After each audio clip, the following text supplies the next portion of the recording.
Fala, concurseiro! Eu me chamo Diego Bahia, sou professor de História aqui do curso Delta 1, certo? E hoje nós vamos ter uma aula relacionada ao período conhecido como cabanagem. Concurseiro, sente a farda, vem comigo! Fala, concurseiro! Bom dia, boa tarde, boa noite, boa madrugada para você que está estudando aí para o concurso da Polícia Militar do Estado do Pará. Hoje nós vamos ver um assunto de extrema importância, que é a cabanagem, certo? A cabanagem, gente, ela é o movimento que vai ocorrer no período da regência brasileira. Então, a primeira informação que você tem que ter a respeito desse assunto tão importante é que ele aconteceu no período político da história do Brasil, conhecido como a regência brasileira. Para a gente ser bem objetivo, a regência brasileira, gente, ela está relacionada ao período da menoridade de Dom Pedro. Então, esse período ele vai ser caracterizado pela instabilidade política, certo? Em virtude dos grandes acontecimentos que houveram antes desse período. Nós não vamos entrar em detalhes, porque nosso assunto aí é cabanagem, tá ok? Então vamos lá, acompanha aí na tela aí, seu monitor. Ó, então, toda vez que cai algum assunto relacionado à cabanagem, eles falam a respeito das causas, a respeito dos acontecimentos, né, que provocaram o movimento conhecido como cabanagem, tá ok? Então, um deles está relacionado à imposição da adesão do Pará à independência, né? O golpe aí conhecido como golpe da esquadra, que é relacionado a um mercenário conhecido como John Grenfell, tá ok? Esse John Grenfell aí, gente, ele era inglês, certo? Ele foi mandado aí à província do Pará com o objetivo de trazer o Pará para atender à independência brasileira. Quando houve a independência brasileira aí, gente, o Pará ele se manteve fiel a Portugal. Mas por que ele se manteve fiel, gente?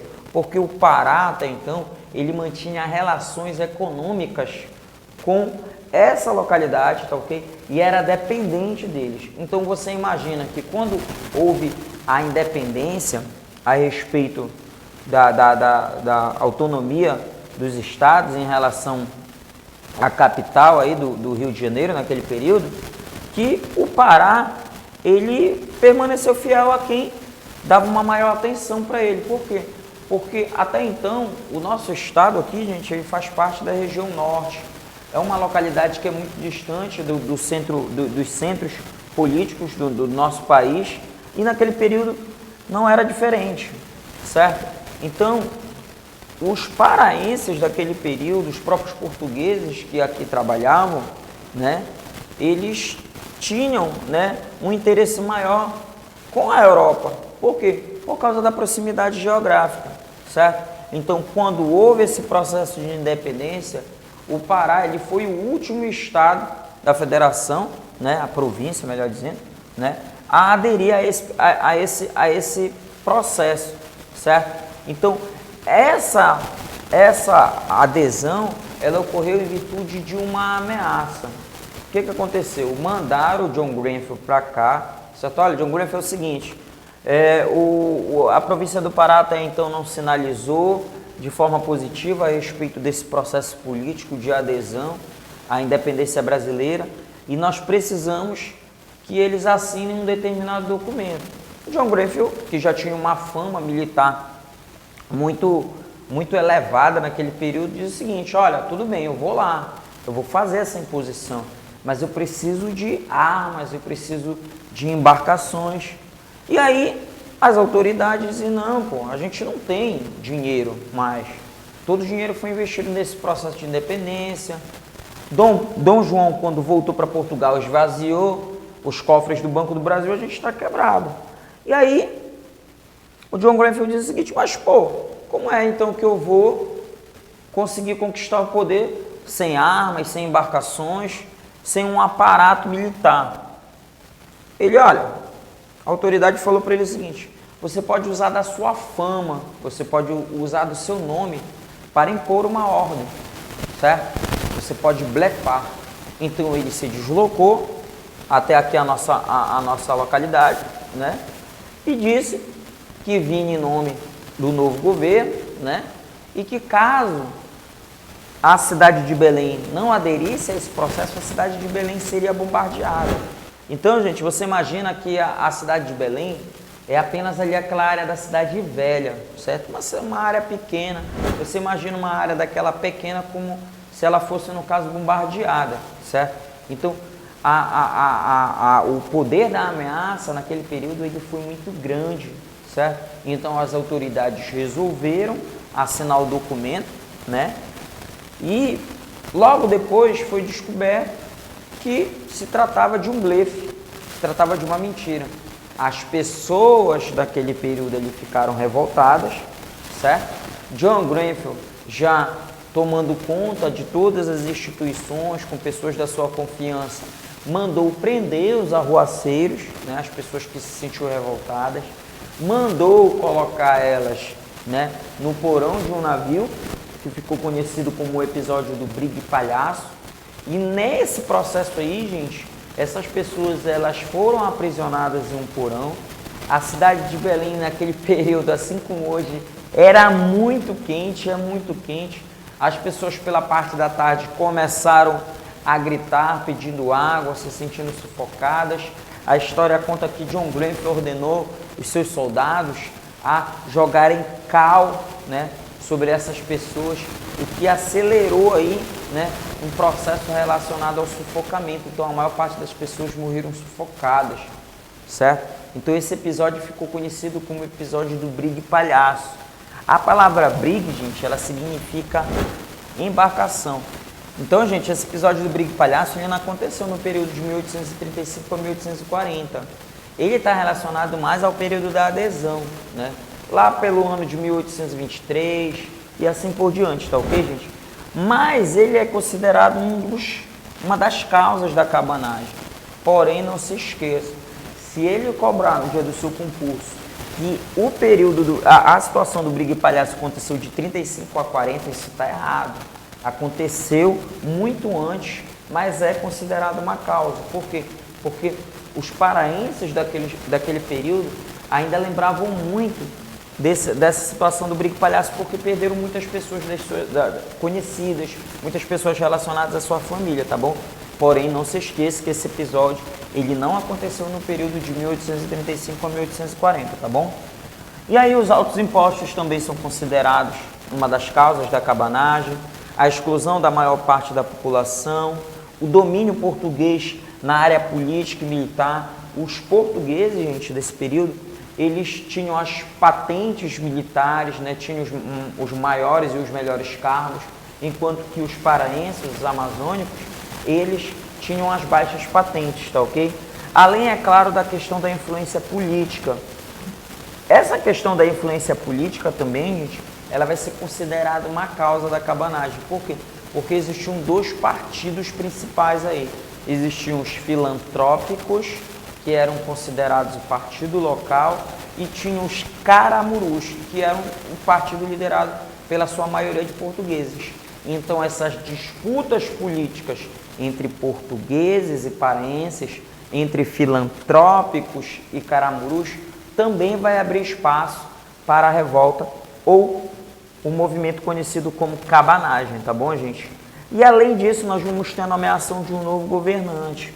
Esse novo governante, gente, ele vai chegar aqui na nossa localidade, na província do Pará, como alguém que vai trazer bons ventos, vai trazer aí, na verdade, uma nova ideologia como salvador da pátria, como Messias, como todo e qualquer governo que começa, né? Como aquele cara que vai resolver os problemas da localidade. Logo depois, ele mostrou que ele veio aqui, na verdade, para fazer imposições, para perseguir as pessoas que eram contrárias à sua ideia, as pessoas que eram contrárias à ideia do governo, tá ok, gente? Então o nome desse cara vai ser o Bernardo Lobo de Souza, ele vai ser nomeado pelo Rio de Janeiro, tá bom, gente? E aí, o principal acontecimento que está relacionado à causa da cabanagem, e que também não vai acontecer do período de 35 a 40, é a morte do Batista Campos. Essa morte do Batista Campos aí, gente, ela vai ocorrer no último dia do ano de 1834, tá bom, gente? E é considerada uma das principais causas a respeito da cabanagem. Mas aí, quem era o Batista Campos, gente? O Batista Campos, gente, na verdade era um político bastante atuante da época, tá bom, gente? Ele era um jornalista, ele foi o fundador do primeiro jornal periódico da época, que era o Paraense. Cuidado com essa informação a respeito de O Paraense, porque em muitos livros fala que ele fundou o primeiro jornal da região amazônica. Ele não fundou o primeiro jornal, gente. Existiam vários outros jornais que circulavam, porém eles não eram periódicos. Ou seja, eles não saíam todos os dias. Nós temos o exemplo do Paraguaçu, né, que era um jornal que saía aí de semana em semana. Então, na verdade, ele é lembrado como o pai da imprensa paraense porque ele vai fundar aquele jornal, né, que sai todos os dias, o jornal periódico. Mas existiam outros antes? Existiam, certo? Mas ele vai fundar sozinho? Não, gente, ele vai fundar, na verdade, junto com um grupo de pessoas. Só que devido a essas críticas relacionadas ao governo, aos próprios problemas políticos que ele enfrentava ao longo da carreira, as pessoas não sentiam segurança e foram abandonando a sociedade. Logo, ele ficou ao lado de um cara conhecido como Filipe Patroni. Quem era Filipe Patroni? Era estudante paraense, né, que fazia Direito na Faculdade de Portugal. E lá em Portugal, gente, ele vai entrar em contato com as ideias iluministas lá do século XVIII, onde eu vou ter revolucionários como Jean-Jacques Rousseau, como o Montesquieu, como Voltaire.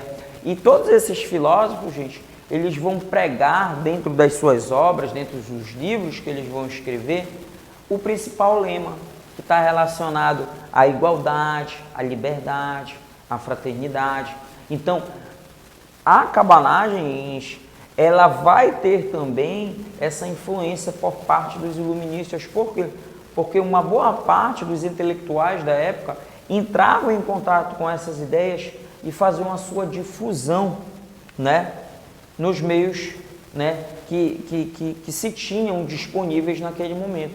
E um desses meios aí estava relacionado ao Jornal Paraense. Lógico que esse Jornal Paraense, gente, ele fez uma série de críticas a respeito do governo local, certo? Isso desagradou esse governante e esse governante passou a perseguir, né, os proprietários, né, desse jornal. Então, o Filipe Patroni, ele foi preso. Logo após essa prisão, quem substituiu ele foi o Batista Campos. O Batista Campos aumentou ainda mais as críticas a respeito do Bernardo Lobo de Souza, o governante local. Além disso daí, gente, ele foi espancado, pegou-lhe uma pisa, aí ele foi lá e falou de novo, entendeu? Então, o jornal conhecido como O Paraense, ele vai ter suas atividades confiscadas, certo? Ele vai ter suas atividades paradas. O equipamento, gente, que tinha sido importado da Europa para a confecção do jornal, ele foi tirado, né, das mãos dos antigos proprietários e, por incrível que pareça, com o próprio equipamento do Paraense, né, eles fundaram um novo jornal, um jornal relacionado agora às ideias políticas do governante local, que era o Luso Paraense, tá bom? Então, quando a gente fala a respeito do período de jornalismo do Batista Campos, ele era um cara bastante atuante na área política, mas ele possuía as ideias, gente, da maior parte da população. Ele falava sobre a exclusão social, ele falava sobre a escravidão, né? Nesse período ainda nós tínhamos uma grande quantidade de escravos, certo? E aí, o que ele vai fazer? Ele vai ser o porta-voz das pessoas que vão se sentir excluídas nesse período. É por isso, gente, que ele é considerado um dos grandes líderes da cabanagem, porque é ele que vai implantar as primeiras ideias, é ele que vai fazer despertar esse sentimento de revolução, tá ok? Agora, cuidado, você que vai fazer a prova da polícia militar. Aqui nós não temos espaços para revolucionários por conta do militarismo, tá ok? Apesar de nós termos grandes pessoas dentro da nossa instituição que sempre lutam para as melhorias da nossa instituição, tá ok, gente? Mas, enfim, voltamos aqui para a cabanagem. E aí o que nós vamos ter, né? O Batista Campos, ele vai ser um político, ele vai ser um advogado, ele levanta críticas a respeito da maçonaria, certo? O que vai acontecer? Toda vez que nós falamos a respeito da maçonaria, ela é algo bastante interessante em relação à história brasileira. Quando a gente fala a respeito da maçonaria, gente, é um grupo bastante forte, é um grupo que atrai uma grande quantidade de pessoas que tem um poder aquisitivo elevado. Então, quando eles instalaram aqui as primeiras lojas maçônicas na capital paraense, o Batista Campos, gente, ele tentou, né, ingressar nessa instituição. Por algum motivo alheio à vontade dele, não aceitaram, né, ele na loja maçônica, e ele passou a fazer diversas críticas a respeito das lojas maçônicas, né, aqui no nosso estado. E aí, o próprio Bernardo Lobo de Souza, ele era um dos participantes dessa maçonaria. Então, ele vai unir o útil ao agradável, né? Vai fazer crítica a quem rejeitou ele e a quem atualmente anda fazendo críticas a ele, tá bom, gente? E aí nós já falamos que ele substituiu o Felipe Patroni na direção do jornal, certo? Após ele ter sido preso. E aí, o que vai acontecer? Em um determinado período, relacionado ainda à questão das políticas que eram desenhadas no Pará naquele momento, o próprio Bernardo Lobo de Souza, ele ameaçou Batista Campos em público, né, a respeito de poder prendê-lo e até mesmo de executá-lo. Batista Campos, ele era considerado um Rambo da época, um MacGyver. O cara era preso, ele era espancado, ele fugia, certo? A história conta que o próprio John Grenfell, uma vez, pegou e amarrou ele na frente da boca de um canhão, né? E que ele não foi morto em virtude da intervenção de um outro representante da Igreja Católica, uma vez que ele também era um dos representantes da Igreja Católica, né? Ele era cônego, né? Então, em virtude dessa atuação do Batista Campos, ele acabou sendo perseguido. Ele se refugiou no município de Barcarena, né, na fazenda de um cara chamado Félix Clemente Malcher. O Bernardo Lobo de Souza passou a perseguir o Batista Campos. Quando ele chegou a essa localidade lá, ele não encontrou Batista Campos, ele se refugiou nas matas locais. O Félix Clemente Malcher, decore muito bem esse nome, ele acabou sendo preso, a sua fazenda naquele período ele foi incendiada, enquanto o Batista Campos ficou ali, né, nas matas das localidades. Acontece que os dias foram se passando e a história conta que ele foi fazer a barba, né, e ele tinha uma espinha, gente, uma espinha carnal, e ele acabou ferindo, né, essa espinha com a lâmina. E aí o que aconteceu? Houve uma infecção generalizada e ele acabou morrendo. Então, a outra informação que nós temos a respeito do Batista Campos e que eles cobram em prova é que você não pode afirmar que ele foi morto, né, em relação aos combates com as tropas do Bernardo Lobo de Souza, gente. Ele morreu de morte natural, morreu em virtude das perseguições, mas morreu, né, por conta de ter desenvolvido aí esse tumor aí no rosto aí, e acabou fazendo a barba e acabou infeccionando, ele acabou morrendo. Então tome cuidado. É a mesma coisa para quem está estudando aí, relacionado à prova da Polícia Militar, sobre a questão de Canudos, quando a gente fala lá do... Ai, me fugiu o nome do cara? Do Antônio Conselheiro, pode deixar. O do Antônio Conselheiro. O Antônio Conselheiro, gente, ele morreu durante, né, a Guerra de Canudos, mas não na Guerra de Canudos. Ele não morreu por conta de um confronto com as tropas militares. Ele morreu de doença natural também. Ele morreu de disenteria, tá ok? Assim como Batista Campos aqui, um grande líder aí, né, morreu aí de morte natural, tá ok? E aí isso vai desencadear uma grande revolta na população, né, que já havia, né, se movimentado, já haviam falado com pessoas do interior, certo? Então, a morte do Batista Campos, ela vai ser o estopim aí para a primeira fase da cabanagem, tá bom, gente? Continuando aí, acompanha na sua tela aí. A cabanagem, gente, ela pode ser dividida em 3 fases, tá ok? Segundo o historiador Pasquale de Paolo aí, tá ok? E aí nós vamos ter a primeira fase, que é a invasão da cidade de Belém, no dia 7 de janeiro de 1835, que culminou com a morte do Bernardo Lobo de Souza. A história conta que eram muitos os cabanos que vinham para cá, para nossa localidade do interior, certo? Invadiram a cidade, tomaram a fortificação militar que estava relacionado às armas, tá ok? Primeiro se armaram, depois foram para o Palácio de Governo, que era onde Bernardo Lobo de Souza ele morava, só que ele não estava lá, pô. Ele não estava lá. É tipo o cara... Não vou falar aqui, porque senão vai entregar a galera que está entrando agora. Mas é aquela questão, né? O cara chega para buscar o cidadão lá. Ele não está na casa da mulher, ele vai estar onde, gente? Vai estar onde? Ele estava onde? Tá na casa da amante. Tá na casa da amante, tá ok? E aí, quando chegaram lá na casa de governo e ele não se encontrava, né? Eles mataram os soldados que ali estavam presentes, as pessoas que eram representantes do governo. O Bernardo Lobo de Souza, ele foi avisado que estava invadindo a cidade. Ele se disfarçou no meio da multidão, ele percebeu que muitos não eram aqui da nossa capital, da cidade de Belém. E ele, podendo ir embora, ele não fez isso. Ele voltou para o Palácio do Governo, tá ok? Para tentar reconhecer as lideranças, para tomar alguma medida.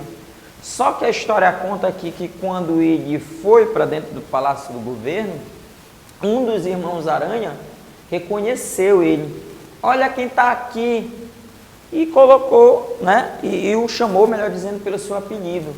O apelido do Bernardo Lobo de Souza, gente, era Malhado.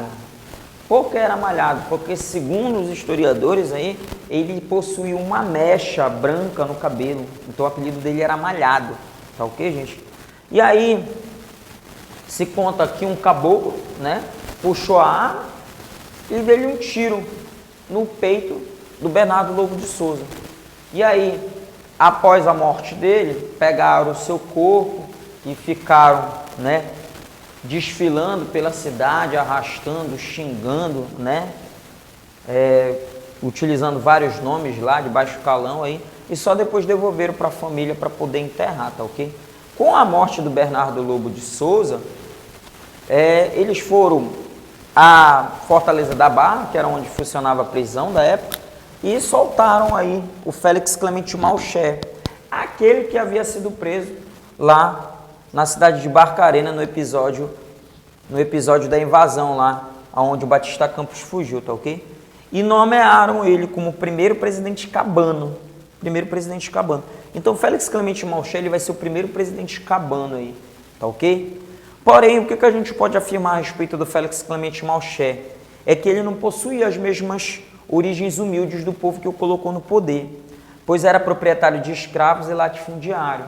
Na verdade, gente, ele possuía um grande poder de oratória, ele falava muito bem, certo? E como havia, né, já se tinha uma ausência de uma presença política, uma vez que o Batista Campos estava morto, né? Então houve essa nomeação aí do Félix Clemente Malcher como primeiro presidente cabano. Passando aí, acompanha aí na sua tela. E aí nós vamos ter a segunda fase, né, que é o confronto entre os próprios cabanos. As tropas do Malcher vão entrar em conflito com as do Francisco Vinagre. O Malcher é morto pelos próprios cabanos, que caracteriza a instabilidade do movimento. Então, cuidado com essa informação também. Por quê? Porque entre os próprios cabanos, gente, vai ter a divergência. Eles mesmos não vão se entender. O que vai acontecer é que os próprios cabanos vão entrar em confronto e acaba se tendo aí a morte do primeiro líder deles, tá ok? Do primeiro presidente cabano. Na prova, a gente já viu aqui algumas questões, eles pedem às vezes a ordem cronológica dos presidentes, né? Então, a ordem cronológica dos presidentes relacionados à cabanagem. Primeiro, Félix Clemente Malcher. Segundo, Francisco Vinagre. E o terceiro, Eduardo Angelim. Então, se eles perguntarem a ordem cronológica, você já sabe. Para quem está acompanhando aí o conteúdo aí da Polícia Militar, nós temos também a questão da ditadura militar, que você precisa decorar o período, que é de 1964 a 1985. Ele pergunta também a ordem cronológica desses presidentes militares. Então você precisa saber que o primeiro foi o Castelo Branco, o segundo foi o Costa e Silva, o terceiro foi o Médici, o quarto Geisel e por último Figueiredo, tá ok, gente? Então, eles de vez em quando perguntam essa ordem cronológica aí dos presidentes nas questões relacionadas à história, tá bom, gente? Então, vamos seguir aí com cabanagem. E aí nós vamos ter aí a terceira fase, que é caracterizada a luta dos cabanos no interior e que irá se estender até o ano de 1840, deixando um saldo de 20 mil mortos, gente. Então, o que a gente precisa saber aí? Que quando a gente fala a respeito dessa terceira fase da cabanagem, nós vamos ter aí, gente, o choque, né, entre os cabanos com as tropas do governo, mas que esse choque ele vai se expandir pelo interior. Tanto é que nas provas relacionadas à Polícia Militar do estado do Maranhão, do estado do Amapá, que são localidades próximas aqui ao nosso estado, nós sempre vamos encontrar questões relacionadas à cabanagem. Por quê? Porque essa cabanagem, gente, ela vai se expandir por uma boa parte dos estados amazônicos, tá bom, gente? E aí, falando ainda sobre o segundo presidente cabano, o Francisco Vinagre, gente, ele vai causar uma revolta, né, com seus antigos aliados, porque ele jurou fidelidade ao Rio de Janeiro e ele foi acusado de trair o movimento. Então, por conta disso, houve um choque entre os cabanos, tá ok? E isso daí vai ocasionar, né, a morte de muitos cabanos também, tá bom, gente? E aí vamos passar aí para o terceiro presidente cabano, que foi o Eduardo Angelim. Ele era o mais novo dos cabanos, porém foi o governo que ficou mais tempo. O Eduardo Angelim, gente, hoje ele é o nome de um ônibus aqui em Belém do Pará e o nome até de um bairro, tá bom, gente? Então, tudo que se fala a respeito de cabanagem tem-se uma ideia de revolução, tá bom? Uma ideia de revolução. E o que é uma revolução, gente? É uma grande mudança, uma grande transformação, tá bom, gente? E pode ser também considerado aí, né, a níveis históricos, uma revolta. Por quê? Porque as pessoas pegaram em armas, de um certo tempo conseguiram conquistar o poder, outras não, tá ok? Então muita gente fala, uma revolução ou uma revolta. Na minha concepção, no meu ponto de vista, eu acredito que tenha sido uma revolução. Por quê? Porque eles chegaram a pegar, né, a governar a localidade, mesmo que fosse por um curto período, entendeu? Então, na minha opinião, era considerado uma revolução, tá bom, gente? A literatura a respeito de cabanagem ela é bastante escassa. Você não vai encontrar livros ou grandes editoras que trabalhem ainda com esse tipo de assunto, tá bom, gente? Os livros que nós temos hoje como referência são dos historiadores, o Pasquale de Paulo, que é o que eu estou trabalhando com vocês. Nós temos o Carlos Roque também, que é um grande historiador da nossa região aqui.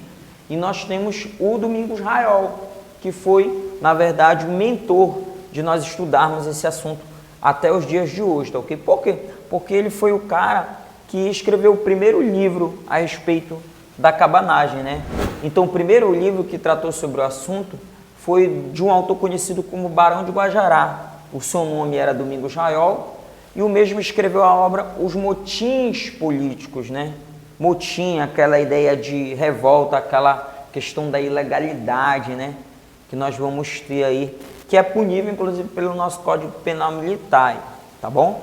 E aí, nesta obra, apesar da riqueza de detalhes, o autor age de forma tendenciosa, certo? Ele tenta afirmar a sua opinião a respeito dos cabanos. E aí a gente fala a respeito desse contexto histórico. Por quê? Porque no passado, os cabanos eles eram considerados marginais, eles eram considerados pessoas que não tinham um discernimento político, certo? Porém, outros historiadores vieram, trabalharam a obra do Domingos Raiol e passaram a ver os cabanos como grandes revolucionários, tá ok? Cuidado! Quando se fala a respeito de cabanagem, a cabanagem ela não é um movimento separatista. Ela não prega a separação da capital paraense dos outros estados. Ela prega, na verdade, uma questão igualitária, tá ok? Ela quer uma igualdade na questão política, ela quer uma igualdade na questão da moradia, ela quer a liberdade das pessoas que até então eram escravizadas, mas em momento nenhum se fala a respeito de emancipação, tá bom, gente? E além disso, também ela é considerado o maior movimento popular relacionado à história, segundo o historiador Prado Júnior, tá bom? Então, quando você fala a respeito de revolta, de revolução, a cabanagem ela é bastante lembrada, por quê? Porque o povo tomou conta do poder. Então, não posso dizer que ela é um movimento elitista. Eu posso afirmar sim, e preste bem atenção, que ela era um movimento popular e que essa população colocava pessoas da elite para tomar conta do poder. Mas quem detinha o poder realmente era o povo. Por quê? Porque era ele que decidia quem entrava e quem saía no governo. Tá ok? Então a gente tem exemplos aí de vários políticos da nossa região, Brasil afora, que são pessoas que têm um grande, curral eleitoral de pessoas de baixa renda, mas que pertencem aí à elite econômica e política do nosso país. É uma pena que a gente não possa falar o nome, desses políticos aqui no nosso vídeo, mas vontade não falta, acreditem, vontade não falta, né? A gente tem um soldado da Polícia Militar do Rio de Janeiro que eu admiro muito, queria deixar as minhas felicitações a ele, que é o Gabriel Monteiro. Se você que quer ser policial militar, assista os vídeos desse guerreiro aí, soldado da Polícia Militar, ele tem minha admiração aí como soldado aqui da Polícia Militar do estado do Pará também, tá bom? E aí nós vamos ter a particularidade, que ele, afirma que os cabanos eram marginais. A grande particularidade aí, gente, é que o pai desse autor, de quem escreveu os motins políticos, o Barão de Guajará, havia sido morto pelos próprios cabanos. Então é natural que, por mais que ele fale a respeito das causas, das mazelas que os cabanos, que as pessoas humildes passavam naquele período, é natural que ele não falasse bem. Por quê? Porque o pai havia sido morto durante esse período aí, tá bom? E aí nós vamos ter que em Belém existe o Memorial da Cabanagem, no bairro do Entroncamento, para quem é daqui na nossa localidade sabe onde é, E esta obra é do mesmo arquiteto do Planalto Central do Brasil, um cara conhecido como Oscar Niemeyer, tá ok? Eu não me atrevi a escrever o nome dele aqui, porque eu não sei nem o português direito, imagina esse sobrenome dele aí, tá ok? Mas a gente tem aí uma imagem ilustrando isso daí, tá ok? E aí nós temos uma obra de um italiano chamado Alfredo Norfini, intitulada como O Cabano, do ano de 1940, que inclusive é o do primeiro slide. Daqui a pouquinho eu vou fazer uma explicação só a respeito dessa imagem aí, viu, gente? E aí nós vamos ter uma última observação aí, que tanto as autoridades do Estado quanto os cabanos compravam arma dos ingleses. Então, o aparato bélico aí, tanto das autoridades quanto dos próprios cabanos, quem forneciam para eles eram os ingleses, tá bom, gente? E aí, para finalizar a aula aí, nós vamos ter o Memorial da Cabanagem aí, tá ok? Que foi projetado pelo arquiteto Oscar Niemeyer, que foi inaugurado em 7 de janeiro, Na verdade, a placa aqui, ó, se você for olhar, a placa tá errada. O monstro que escreveu a porra da placa aí, botou o ano de 1935. 1935 é o início da cabanagem. Na verdade, esse memorial aí foi inaugurado aí no ano de 1985, tá ok? 1985, quando aí havia uma data comemorativa dos 150 anos. Então, o cara que fez essa placa aqui, eu acho que ela não existe mais. Acho que os maconheiros dali de perto, que aqui é a Cracolândia de Belém. Para você que não é de Belém, aqui é cheio de vagabundo, é cheio de marginal. Não vá passear aqui, viu? E aqui, infelizmente, é uma tristeza falar isso, mas é a realidade da nossa cidade aí. Olha, dá até para ver aqui a foto aqui. Essa foto é antiga, que essa placa aqui já deve ter sido amassada para eles venderem aí. Mas estava errado. Que bom que amassaram e levaram para outro lugar. Está errado, ficar ensinando as coisas erradas para os outros. Então nós vamos ter o memorial aqui, isso aqui eu já coloquei de 1985. E aí nós temos aqui a Praça Batista Campos, que faz referência ao grande revolucionário aí, o grande idealizador da cabanagem aí, que é a Praça Batista Campos, tá ok? Ela foi inaugurada no período da borracha pelo intendente que era como se chamava o prefeito na época aí, Antônio Lemos. Não cai período da borracha para vocês, graças a Deus, que é menos um assunto para perturbar. Então, gente, o recado que eu tenho para o concurseiro aí é que você continue, né, firme e forte com o seu objetivo, não desista, apesar das dificuldades, né? Você tem que continuar estudando, assistindo uma videoaula, assistam a aula de outros professores, né? Na nossa internet a gente tem professores do Brasil afora aí que podem contribuir muito para esse período aí relacionado à cabanagem, tá bom, gente? E os outros assuntos relacionados ao conteúdo da Polícia Militar. Então, tenha força, garra e continue sonhando. Pague seu preço, estude, tá ok? É o recado que a gente tem para te dar aí. Com certeza você vai conseguir conquistar a sua farda assim como eu conquistei também. Um grande abraço a todos. Javali, aquele abraço. Obrigado pela paciência. Até mais, gente. Até a próxima aula.